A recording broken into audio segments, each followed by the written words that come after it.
Parte 3. Proyecto Tierra. Imaginemos por un momento que tuviéramos la opción de rediseñar la civilización humana desde sus cimientos. ¿Qué tal si, hipotéticamente hablando, descubriéramos una réplica exacta del planeta Tierra y la única diferencia entre este nuevo planeta y el nuestro fuese que la evolución humana nunca ocurrió? Sería un cuadro en blanco, ni países, ni ciudades, ni contaminación, ni republicanos. Tan solo un entorno impoluto y abierto. ¿Qué haríamos entonces? Bien, primero necesitamos una meta, ¿cierto? Y podemos estar seguros al decir que esta meta sería sobrevivir. Y no solamente sobrevivir, sino hacerlo de una manera óptima y saludable y próspera. La mayoría de la gente, de hecho, desea vivir y preferirían hacerlo sin tener que sufrir. Por lo tanto, la base de esta civilización debe ser de apoyo y, por consiguiente, sostenible para la vida humana cuanto sea posible, tomando en cuenta las necesidades materiales de todas las personas del mundo y a la vez intentando eliminar cualquier cosa que pudiera dañarnos a largo plazo, con esa meta de sostenibilidad máxima entendida. La siguiente pregunta concierne a nuestro método. ¿Qué tipo de enfoque tomamos? Bueno, veamos. La última vez que me fijé, la política era el método de operación social en la Tierra. ¿Qué nos dicen las doctrinas de los republicanos, liberales, conservadores o socialistas sobre el diseño de la sociedad? Absolutamente nada. Bien, entonces, ¿qué hay de la religión? Seguramente el gran creador tuvo que haber dejado unos planos en algún lugar. No, nada que pueda encontrar. Veamos, ¿qué nos queda? Parece que algo llamado ciencia. La ciencia es única porque sus métodos exigen que las ideas y propuestas no solo sean probadas y repetidas, sino que todo lo que la ciencia propone es también inherentemente falseable. En otras palabras, a diferencia de la religión y la política, la ciencia no tiene ego, y todo lo que sugiere acepta la posibilidad de resultar erróneo finalmente. No se ata a nada y evoluciona constantemente. Bueno, eso suena bastante natural para mí. Entonces, basándonos en el estado actual del conocimiento científico, a principios del siglo XXI, junto con nuestra meta de máxima sostenibilidad para la población humana, ¿cómo empezamos el proceso mismo de construcción? Bueno, la primera pregunta que hacer es, ¿qué necesitamos para sobrevivir? La respuesta es, por supuesto, recursos planetarios. Ya sea el agua que bebemos, la energía que usamos, o las materias primas que utilizamos para crear herramientas y refugio, el planeta alberga un inventario de recursos, muchos de los cuales se requieren para nuestra supervivencia. Así que, dada esa realidad, se vuelve crítico averiguar qué tenemos y dónde está. Esto significa que debemos llevar a cabo una investigación. Simplemente localizamos e identificamos cada recurso físico del planeta que podamos, junto con la cantidad disponible en cada ubicación. Desde los depósitos de cobre a las ubicaciones más potentes, para granjas eólicas para producir energía, a los manantiales naturales de agua potable, a la evaluación de la cantidad de peces en el océano, a las mejores tierras arables para cultivar comida, etc. Pero, como los humanos vamos a consumir estos recursos a lo largo del tiempo, entonces nos damos cuenta de que no solo necesitamos localizar e identificar, también necesitamos monitorizar. Necesitamos asegurarnos que no se nos acabe, eso sería malo. Y eso no significa solo monitorizar nuestras tasas de utilización, sino también las tasas de regeneración terrestre. Por ejemplo, cuánto tarda, digamos, un árbol en crecer o un manantial en volverse a llenar. Esto se llama equilibrio dinámico. Es decir, si acabamos con los árboles más rápidamente de lo que tardan en crecer, tenemos un grave problema debido a que no es sostenible. Entonces, ¿cómo se mantiene un inventario? Particularmente cuando nos damos cuenta de que todo está esparcido por todas partes. Tenemos grandes minas de minerales en lo que llamamos África, concentraciones energéticas en el Medio Oriente, inmenso potencial de energía maremotriz en la costa atlántica de Norteamérica, el suministro de agua fresca más vasto en Brasil, etc. Bueno, una vez más, la vieja y querida ciencia tiene una sugerencia. Se llama teoría de sistemas. La teoría de sistemas reconoce que el tejido del mundo natural, desde la biología humana a la biosfera terrestre, hasta la atracción gravitacional del propio sistema solar, es un solo sistema enorme unido sinérgicamente, completamente interconectado. Al igual que las células humanas se conectan para formar nuestros órganos y los órganos se conectan para formar nuestros cuerpos, y ya que nuestros cuerpos no pueden vivir sin los recursos terrestres, alimento, aire, agua, estamos intrínsecamente conectados a la Tierra, y así sucesivamente. Así que como la naturaleza sugiere, reunimos todo este inventario e información de monitorización y creamos un sistema para administrarlos.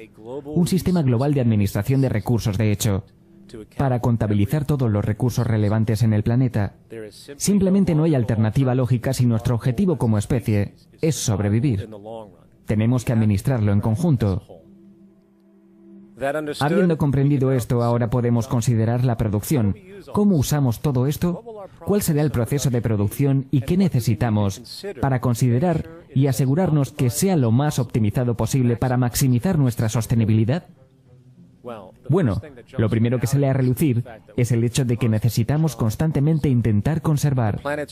Los recursos del planeta son esencialmente finitos, entonces es importante que seamos estratégicos.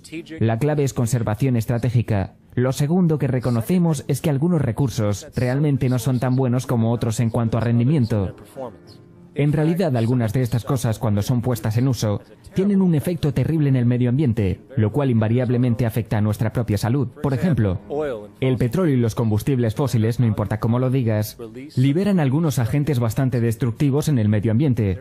Por lo tanto, es crítico que hagamos lo posible por usar tales cosas, solo cuando sea realmente necesario si se da el caso.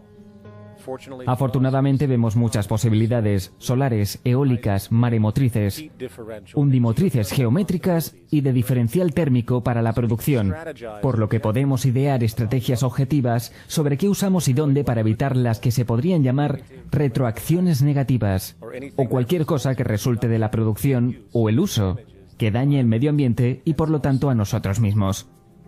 Llamaremos a esto seguridad estratégica, para asociarlo a nuestra conservación estratégica. Pero las estrategias de producción no se detienen ahí. Vamos a necesitar una estrategia de eficiencia. Todo eso para la propia mecánica de producción. Y lo que encontramos es que hay apenas 3 protocolos específicos a los que debemos adherirnos. 1. Cada bien que producimos debe ser diseñado para durar tanto como sea posible. Naturalmente, cuantas más cosas se estropeen, más recursos necesitaremos para reemplazarlas, y más desperdicio será producido. 2. Cuando las cosas se estropeen o dejen de ser útiles por cualquier motivo, es crítico que cosechemos o reciclemos tanto como podamos. De modo que el diseño productivo debe tener esto en consideración directamente en las etapas iniciales. 3. Las tecnologías de evolución rápida como la electrónica, que son sometidas a las más altas tasas de obsolescencia tecnológica, necesitarían ser diseñadas para prever y acomodar actualizaciones físicas. Lo último que queremos hacer es desechar un sistema informático completo solo porque se ha dañado una sola parte o es obsoleto. Así que simplemente diseñamos los componentes para ser fácilmente actualizados pieza a pieza, estandarizados y universalmente intercambiables, presagiado por la actual tendencia de cambio tecnológico. Y cuando nos damos cuenta de que los mecanismos de la preservación estratégica, la seguridad estratégica y la eficiencia estratégica son puramente consideraciones técnicas, desprovistas de cualquier opinión humana o parcialidad, simplemente programamos estas estrategias en un ordenador, el cual puede sopesar y calcular todas las variables relevantes, permitiéndonos llegar siempre al método más favorable para la producción sostenible, basado en los conocimientos actuales. Y aunque podría sonar complejo, en realidad es una calculadora glorificada, sin mencionar que dicha toma multivariada de decisiones y dichos sistemas de monitorización ya están siendo utilizados alrededor del mundo para propósitos aislados. Simplemente hay que expandirlo. Entonces, ahora bien, no solo tenemos nuestro sistema de administración de recursos, sino que también un sistema de administración de producción, los cuales son fácilmente automatizados por el ordenador para maximizar la eficiencia, la preservación y la seguridad.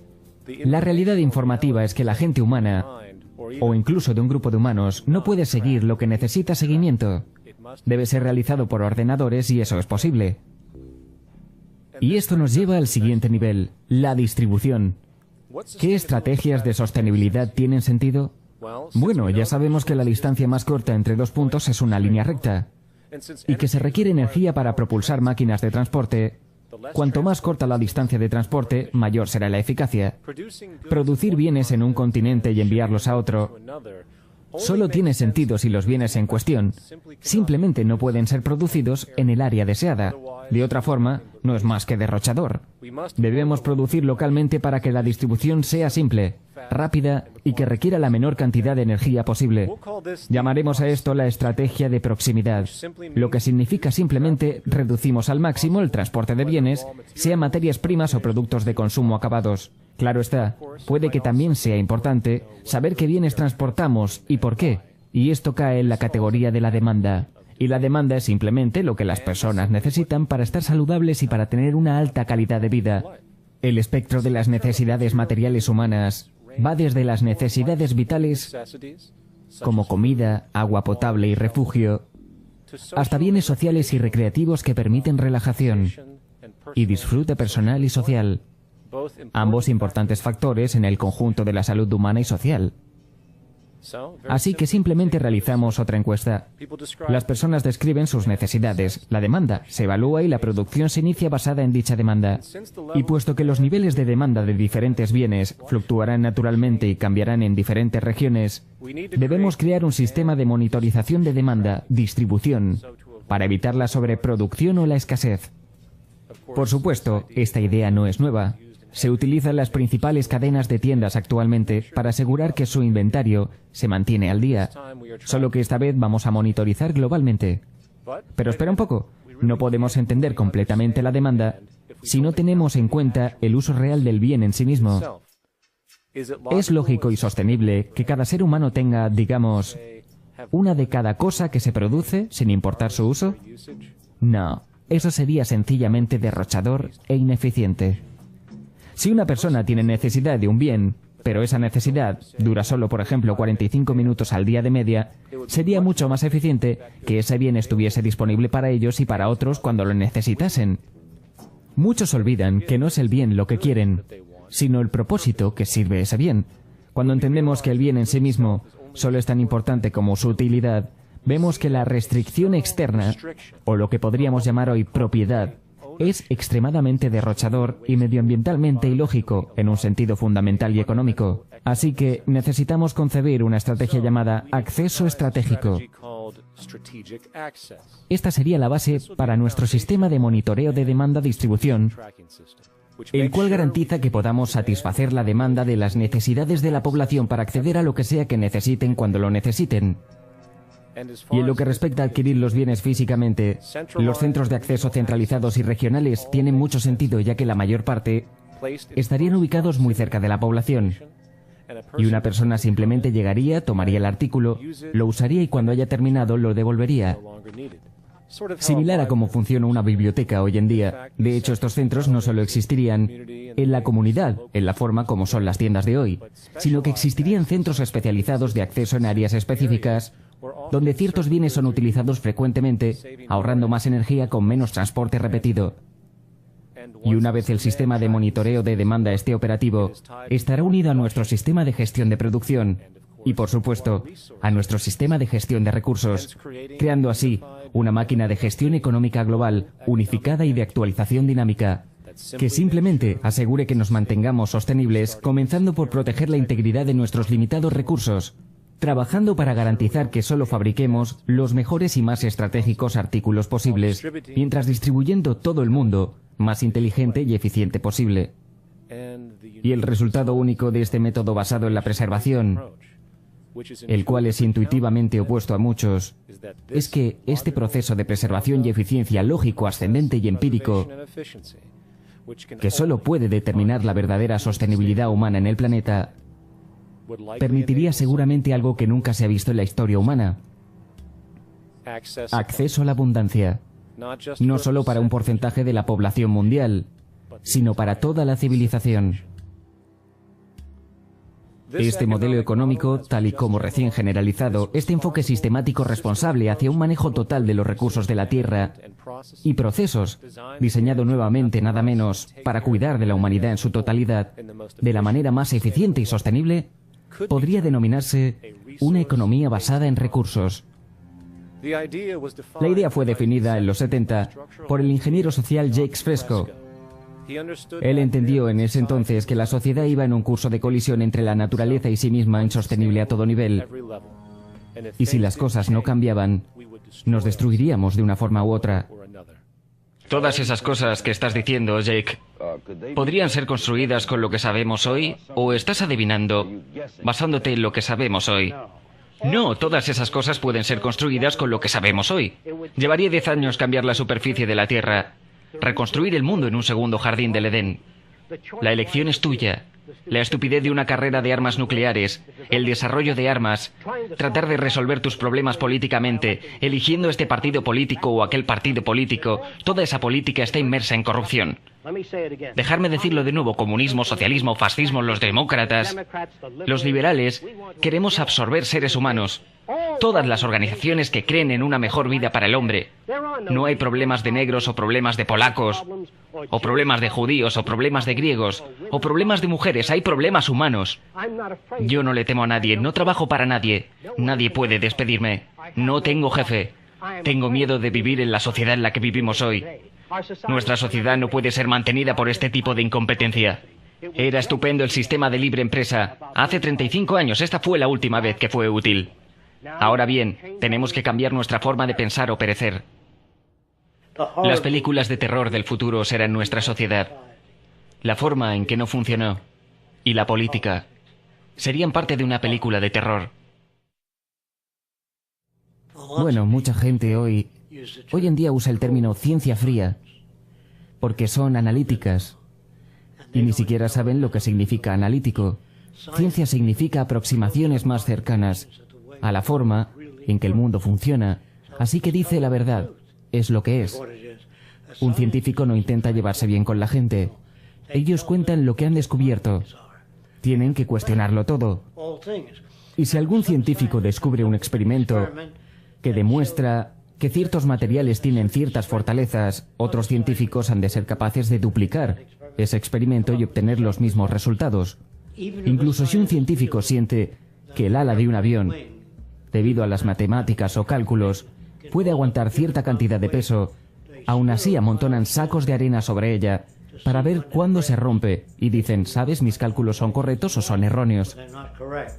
Me encanta ese sistema porque está libre de parcialidad y libre de la creencia de que las matemáticas pueden resolver todos los problemas.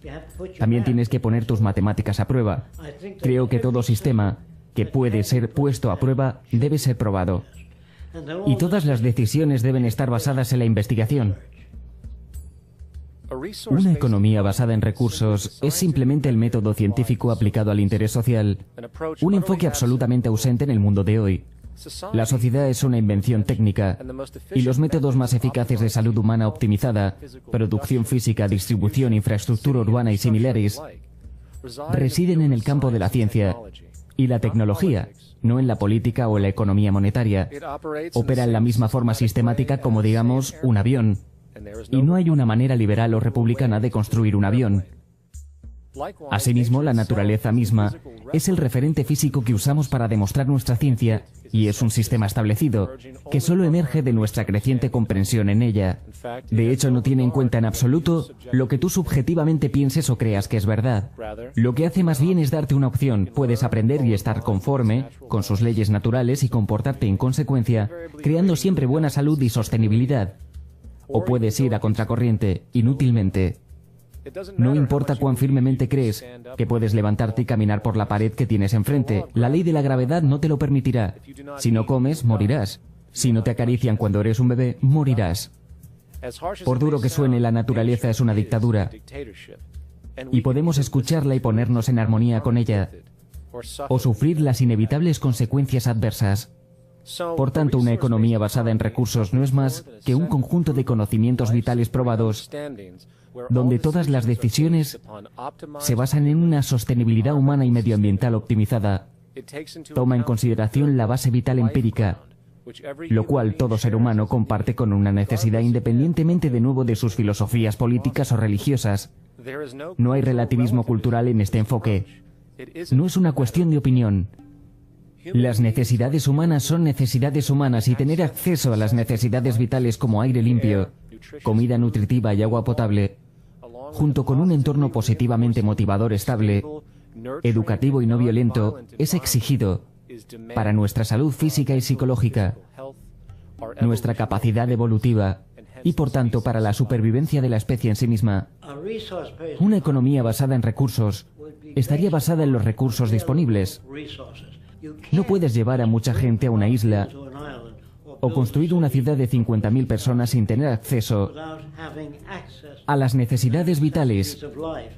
Así que, cuando uso el término enfoque sistémico exhaustivo, estoy hablando de hacer primero un inventario del área y determinar lo que esta zona puede abastecer.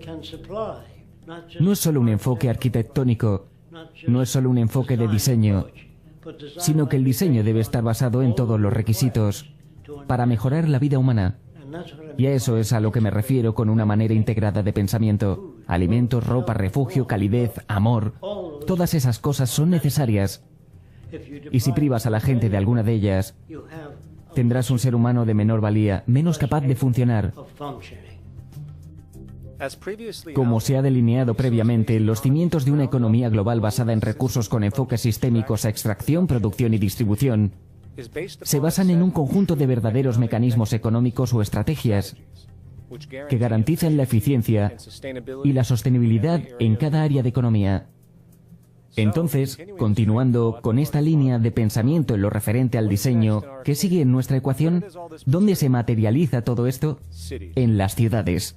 La llegada de la ciudad es una característica definitoria de la civilización moderna. Su papel es habilitar el acceso eficiente a las necesidades de la vida, junto con un mayor apoyo social e interacción comunitaria. Entonces, ¿cómo diseñaríamos una ciudad ideal? ¿En qué forma deberíamos hacerla? ¿Cuadrada? ¿Trapezoide? Bueno, dado que vamos a estar moviéndonos alrededor de la cosa, podríamos hacerla lo más equidistante posible. Y para ello la haremos en forma de círculo. ¿Qué debería contener la ciudad? Naturalmente necesitamos un área residencial, un sitio para la producción, un lugar para la generación de energía y espacio para la agricultura. Pero también necesitamos nutrirnos como seres humanos, por tanto cultura, naturaleza, recreación y educación. Entonces, incluyamos un agradable parque abierto, un área para entretenimiento, eventos para propósitos culturales y socializar, e instalaciones educativas y de investigación.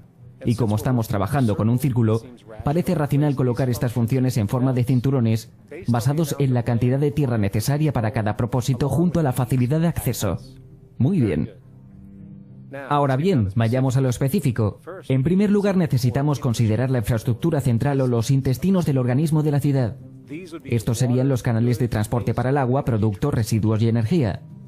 Así como hoy contamos con sistemas de agua y alcantarillado subterráneos, en las ciudades extenderíamos este concepto de canalización para integrar el reciclaje de residuos y los repartos en sí.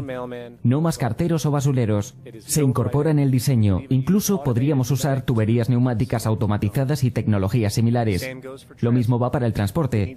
Tiene que ser integrado y estratégicamente diseñado para reducir o incluso eliminar la necesidad de los automóviles independientes y malgastadores, tranvías eléctricos, cintas transportadoras y trenes magnéticos que pueden llevarte prácticamente a cualquier lugar de la ciudad, incluso arriba o abajo, además de conectarte con otras ciudades.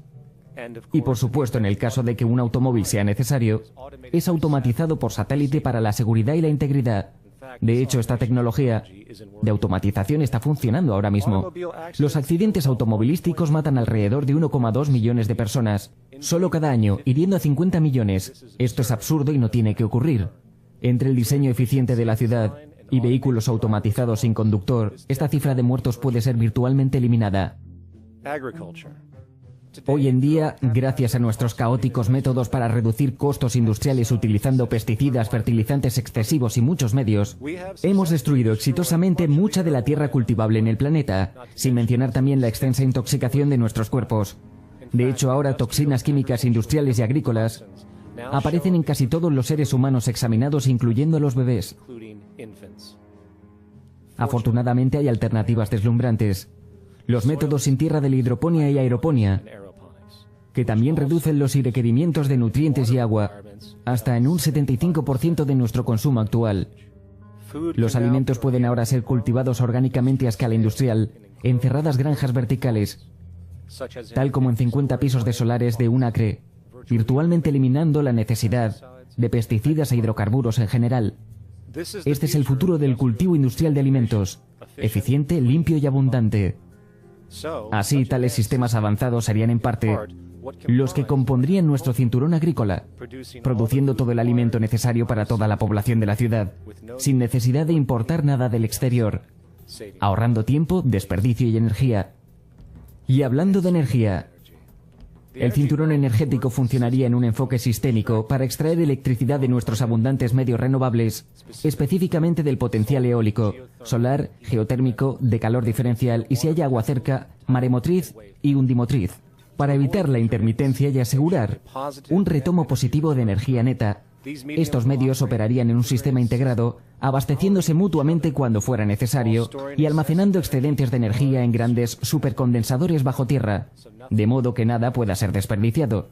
Y no solo la ciudad se autoabastece de energía, también estructuras específicas se abastecerán independientemente, generando electricidad a través de pinturas fotovoltaicas, transductores de presión estructurales, el efecto termopar y otras tecnologías vigentes pero apenas utilizadas. Pero por supuesto esto plantea la pregunta, para empezar, ¿cómo se crea esta tecnología y los bienes en general? Esto nos lleva a la producción. El cinturón industrial, además de tener hospitales y similares, sería el centro de la producción fabril. Completamente localizado en conjunto, obtendría desde luego materias primas por medio del sistema global de gestión de recursos recién presentado, con la demanda siendo generada por la propia población de la ciudad. En cuanto a la mecánica de producción, necesitamos abordar un nuevo y poderoso fenómeno que se desató hace muy poco en la historia humana y que está en vías de cambiarlo todo. Se llama mecanización o automatización del trabajo.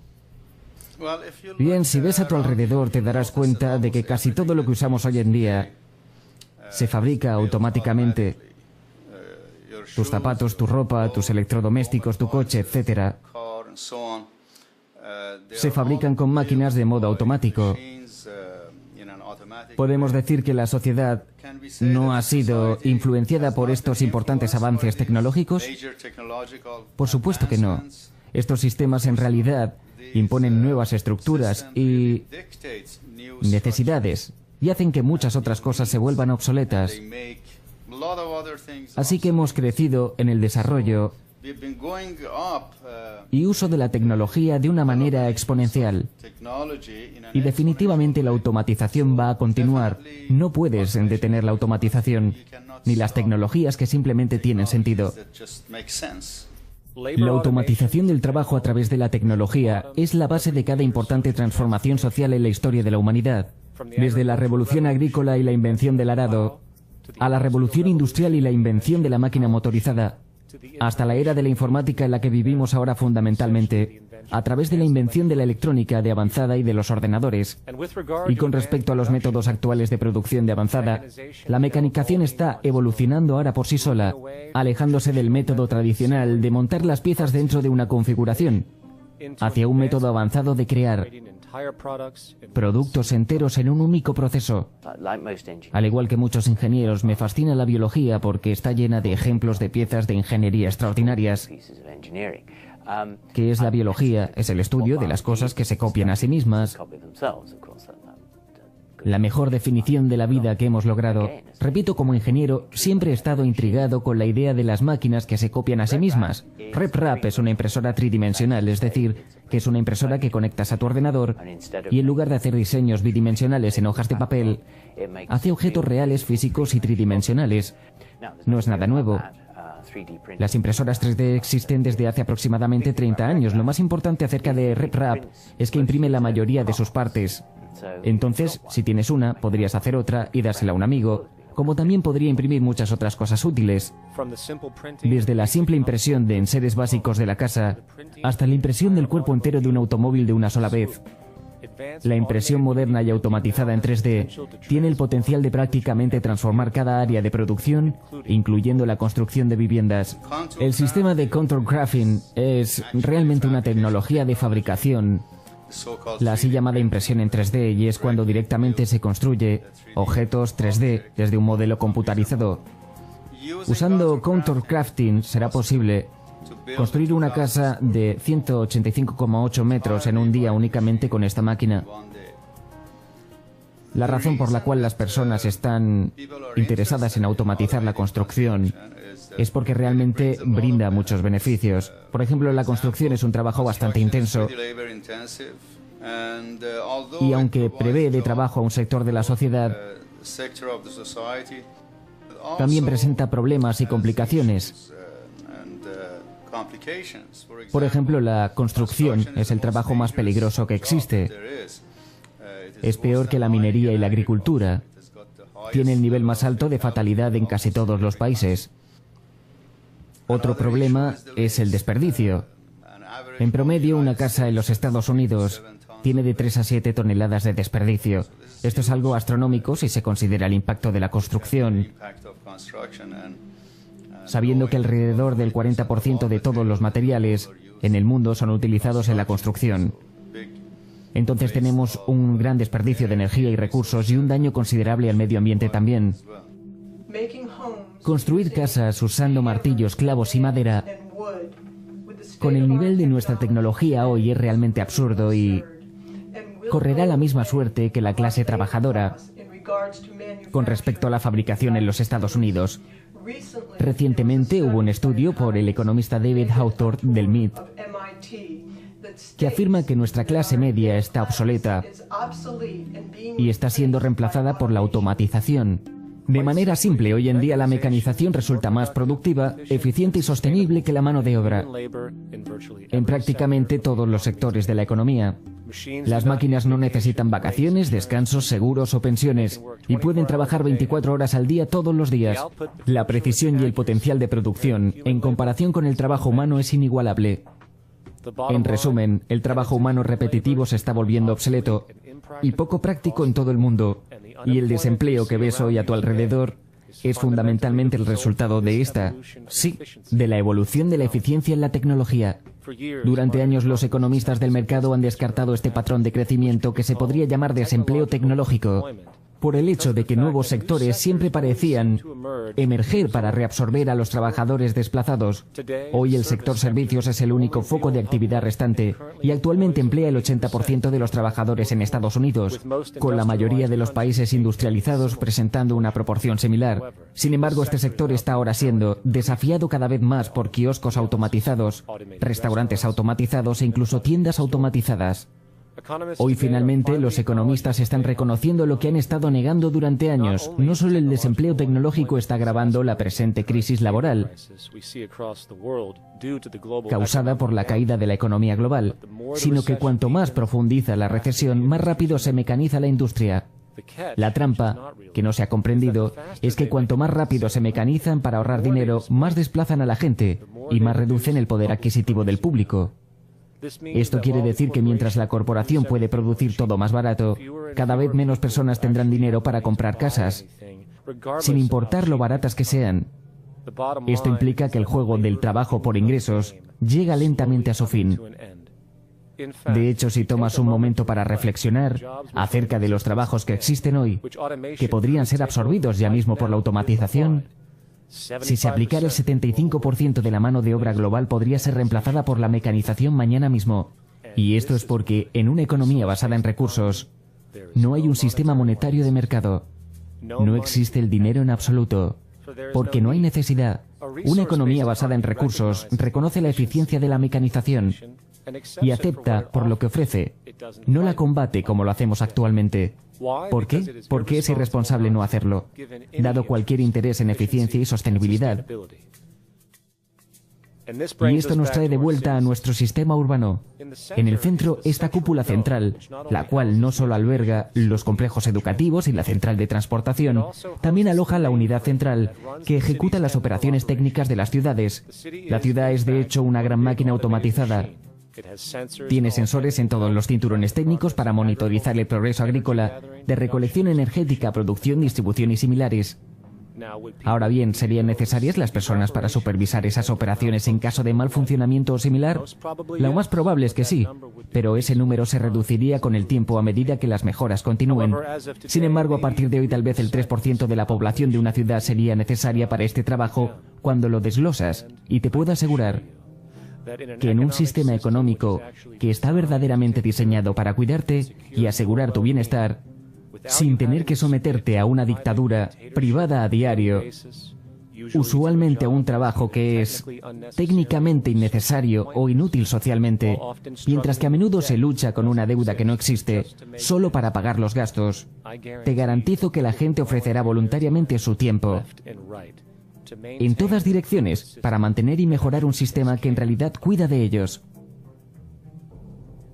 Y junto con este asunto del incentivo, viene la suposición común que si no hay ninguna presión externa para que uno trabaje para vivir, la gente simplemente se quedaría sentada haciendo nada, convirtiéndose en una bola de grasa perezosa. Esto es un disparate.